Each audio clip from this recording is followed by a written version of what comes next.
Welcome to my YouTube channel टेकजीन। इस video में हम डॉकर के एक बहुत इंपॉर्टेंट कॉन्सेप्ट को डिस्कस करेंगे विच इज कंपोज फाइल। ये टॉपिक छोटा टॉपिक है बट बहुत इंपॉर्टेंट टॉपिक है। ये आपके इंटरव्यू क्वेश्चन से रिलेटेड भी बहुत इंपॉर्टेंट टॉपिक है, तो इस वीडियो को आपने स्टार्टिंग से लेकर एंड तक जरूर देखना है। सबसे पहले तो हम डिस्कस करेंगे कि ये कंपोज फाइल डॉकर में होती क्या है।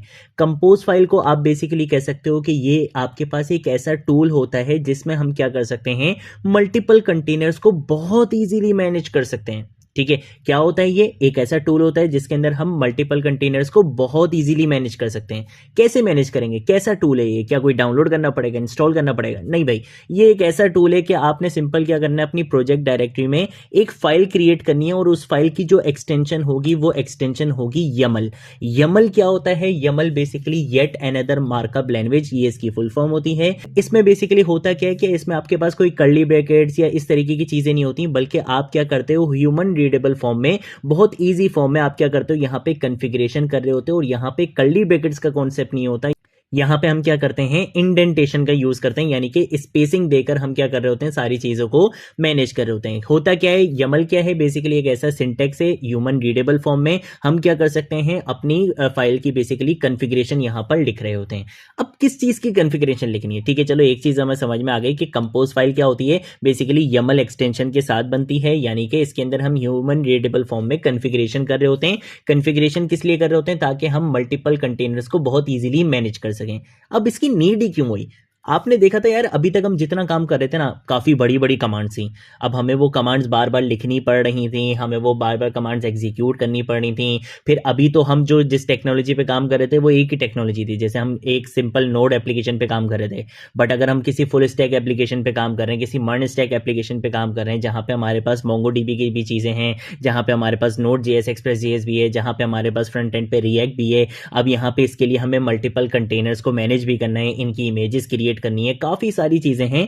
तो इन सारी चीजों का कॉम्बिनेशन हम कहां पे रख सकते हैं, कंपोज फाइल के अंदर एक ही बार क्या करवा सकते हैं, इसको कॉन्फ़िगर करवा सकते हैं। उससे होगा क्या कि हमारे पास ये जो इतनी सारी कमांड्स हमें रन करनी पड़ती ना, उन कमांड्स को रन करने की हमें नीड भी नहीं होगी। हमें सिंपल क्या करना पड़ेगा, अपनी कंपोज फाइल को सिर्फ एग्जीक्यूट करना पड़ेगा। कंपोज फाइल के अंदर जितनी चीजें हमने कॉन्फ़िगर करी हुई होंगी, जितने कंटेनर्स के बारे में बताया होगा, जितनी इमेजेस के बारे में बताया होगा, वो सारी चीजें अपने आप एग्जीक्यूट हो जाएंगी। यहां पे वो जो आपके पास इतनी कॉम्प्लेक्स कमांड्स होती है ना, उन सारी चीजों को रिड्यूस कर देता है ये कंपोज फाइल बेसिकली। ठीक है, तो ये बेसिकली क्या होता है, आपके पास कंपोज फाइल का कॉन्सेप्ट होता है डॉकर में। इसी को हम यहाँ पे इंप्लीमेंट भी कर लेते हैं। तो सबसे पहले एक काम ये करते हैं कि हम आ जाते हैं यहाँ पे अपने प्रोजेक्ट में। यहाँ पे आप आके देख सकते हो डॉकर डेस्कटॉप में अभी कोई भी इमेज या कंटेनर मेरे पास नहीं है। ठीक है, ये मेरे पास बेसिकली क्या है, मेरी नोड जेएस की सिंपल सी एक एप्लीकेशन है, मासूम सी। हम यहाँ पे क्या करेंगे, हम यहाँ पे आके एक फाइल बनाएंगे और उस फाइल का नाम आप कुछ भी रख सकते हो। मैंने लेट सपोज यहाँ पे फाइल का नाम रख दिया कंपोज, लेकिन इसकी एक्सटेंशन क्या रहेगी, डॉट यमल रहेगी। ठीक है, यमल का मतलब क्या है, येट अनदर मार्कअप लैंग्वेज। यहाँ पे हम सिंटेक्स जो बेसिकली यूज करते हैं वो ह्यूमन रीडेबल होता है। यहाँ पे हम कॉन्फ़िगरेशन करवाते हैं और कर्ली ब्रैकेट्स वगैरह का कोई कॉन्सेप्ट नहीं होता है। यहाँ पे हम जितनी भी चीजें कर रहे होते हैं वो इंडेंटेशन की बेसिस पे कर रहे होते हैं। ठीक है, अब हम बताएंगे कि ये कंपोज फाइल हमें क्या सर्विसेज प्रोवाइड कर रही है। तो सबसे पहले हम यहाँ पे आके यूज करेंगे सर्विसेज का। उसके बाद मैं यहाँ पे टैब की प्रेस करूंगा ताकि यहाँ पे स्पेस आ जाए, स्पेसिंग देना जरूरी है। यहाँ पे आके हम क्या करेंगे, IMG, यानी कि हमें क्या करना है, बेसिकली एक इमेज क्रिएट करनी है। ठीक है, तो हमने यहाँ पे आगे लिख दिया इमेज। इमेज को क्या करना है, हमने बिल्ड करना है, तो मैंने यहाँ पे लिख दिया बिल्ड। अब इमेज को जो बिल्ड करना है वो कहाँ पे करना है, इसी डायरेक्टरी के अंदर करना है या किसी और डायरेक्टरी के अंदर करना है? तो मैंने यहाँ पर अगर बोल दिया करंट डायरेक्टरी के अंदर ही क्या करना है, अपने इमेज को बिल्ड करना है। यहाँ पे आप चाहो तो आप कोई और डायरेक्टरी भी बना सकते हो कि भाई हमारी जो इमेज बनेगी उसको आपने इस डायरेक्टरी के अंदर बेसिकली स्टोर करवाना है। ठीक है, या आपने इस डायरेक्टरी के अंदर जनरेट करवाना है। डायरेक्टरी का कॉन्सेप्ट बेसिकली तब आता है जब हम मल्टीपल टेक्नोलॉजीज पे काम कर रहे हैं। अब जैसे मर्न स्टैक पे मैं काम कर रहा हूँ, मर्न स्टैक पे क्या होगा कि जब मैं रिएक्ट की यहाँ पे इमेज बना रहा हूँ तो मैं बोल दूंगा कि भाई तुमने रिएक्ट के फोल्डर के अंदर जाके रिएक्ट की इमेज बनानी है, नोड एक्सप्रेस के फोल्डर में जाके नोड एक्सप्रेस की तुमने इमेज बनानी है। ठीक है, लेकिन यहाँ पे है ही एक ही टेक्नोलॉजी, तो मुझे यहाँ पे कोई डायरेक्टरी चेंज करने की नीड नहीं है। बिल्ड के बाद मुझे क्या करना है, मुझे कंटेनर भी बनाना है, तो मैं यहाँ पे आके कंटेनर नेम दूंगा। कंटेनर का नाम आप यहाँ पे कुछ भी देख सकते हो, मैंने यहाँ पर आकर दे दिया माई कंट ले। कंटेनर दे दिया, ठीक है। इस तरीके से मैंने यहाँ पे लिख लिया।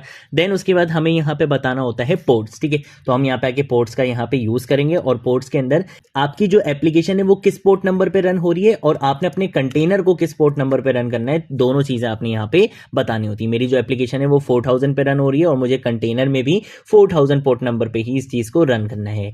मैं यहाँ पर आकर क्या कर लूंगा, इस चीज को सेव कर लूंगा। अब होता क्या था कि अगर हमें बेसिकली अपनी इमेज बिल्ड करनी होती थी या कंटेनर पर अपनी इमेज को बेसिकली रन करना होता था, तो उसके लिए हमारे पास दो कमांड्स होती थी। पहले हम क्या करते थे, एक कमांड यूज करते थे, उससे क्या होता था, हमारी इमेज बिल्ड होती थी, हमारी इमेज जनरेट होती थी। देन उसके बाद हम एक और लंबी कमांड यूज करते थे, फिर उससे क्या होता था कि हमारी जो इमेज होती थी वो रन की जाती थी हमारे कंटेनर पे। बट डॉकर में compose.yaml फाइल ने इस कॉन्सेप्ट को बहुत आसान बना दिया है। इसने बोला कि भाई अब आपको उन सारी कॉम्प्लेक्स कमांड्स की नीड नहीं है। यहां पर अगर आप सिंपल लिखो यहाँ पे डॉकर, उसके बाद आप यहाँ पे लिखो कंपोज और उसके बाद आप यहाँ पे लिख दो अब, बस आपने सिंपल इतना सा यहाँ पे लिखना है। इससे क्या होगा, यह आपकी सारी कमांड्स को ऑटोमेटिकली खुद एग्जीक्यूट कर देगा। यह आपकी इमेज भी यहाँ पे खुद जनरेट कर देगा और आपके कंटेनर को भी यहाँ पे ऑटोमेटिकली खुद रन कर देगा। आपको कोई भी चीज करने की नीड नहीं होगी। अब आप यहाँ पे देख सकते हो हमारी जो एप्लीकेशन है वो यहाँ पे रन हो चुकी है, देख रहे हो। सिर्फ एक कमांड से क्या हुआ कि हमारी एप्लीकेशन की इमेज भी जनरेट हो गई और हमारी एप्लीकेशन कंटेनर पर रन भी हो चुकी है। अगर हम यहाँ पर आते हैं, यहाँ पर नहीं, यहाँ पर आते हैं हमारे बेसिकली डॉकर डेस्कटॉप पे, यहाँ पे आप देख सकते हो हमारी जो इमेज है वो इमेज भी यहाँ पे जनरेट हो चुकी है। और अगर मैं यहाँ पर आता हूँ बेसिकली अपने कंटेनर पे, तो आप यहाँ पे देख सकते हो मेरा कंटेनर भी यहाँ पे आपको रन होकर मिल रहा है, ठीक है। हम यहाँ पे आगे देख लेते हैं, ये इसका क्या आ रहा है, पोर्ट नंबर आ रहा है। यहाँ पे आगे देखोगे हमारी एप्लीकेशन बिल्कुल सक्सेसफुली यहाँ पर रन हो रही है। तो ये बेसिकली हमारे पास क्या होता है, कॉन्सेप्ट होता है किसका, compose.yaml फाइल का, कि इसके अंदर हम क्या कर सकते हैं, मल्टीपल कंटेनर्स को मैनेज कर सकते हैं। हम अपनी कॉम्प्लेक्स कमांड्स को बेसिकली रिड्यूस कर सकते हैं कि अब हमने क्या कर लिया, सारी चीजें यहीं पर ही कॉन्फ़िगर करवा दी और अब हम सिंपल क्या करेंगे, अपनी कंपोज फाइल को बेसिकली रन करेंगे। हमारी जितनी चीजें होंगी वो ऑटोमेटिकली खुद एग्जीक्यूट हो जाएंगी। तो ये बेसिकली हमारे पास कॉन्सेप्ट होता है compose.yaml का। अगर कोई चीज नहीं समझ आए नीचे कमेंट सेक्शन में पूछ लेना, सोशल मीडिया अकाउंट्स पे पूछ लेना, मैं जरूर आप लोगों को रिस्पॉन्ड करूंगा। अगर आप लोगों ने अभी तक इस प्लेलिस्ट को एक्सेस नहीं करा है तो भाई जल्दी से इस प्लेलिस्ट को एक्सेस कर लो, ज्यादा से ज्यादा शेयर करो, क्योंकि यहाँ पर आपको डेवऑप्स बिल्कुल स्टार्टिंग से लेकर एंड तक सिखाई जाएगी। आज की वीडियो के लिए इतना ही, अब हम मिलेंगे नेक्स्ट वीडियो में नेक्स्ट टॉपिक के साथ। तब तक के लिए बाय बाय।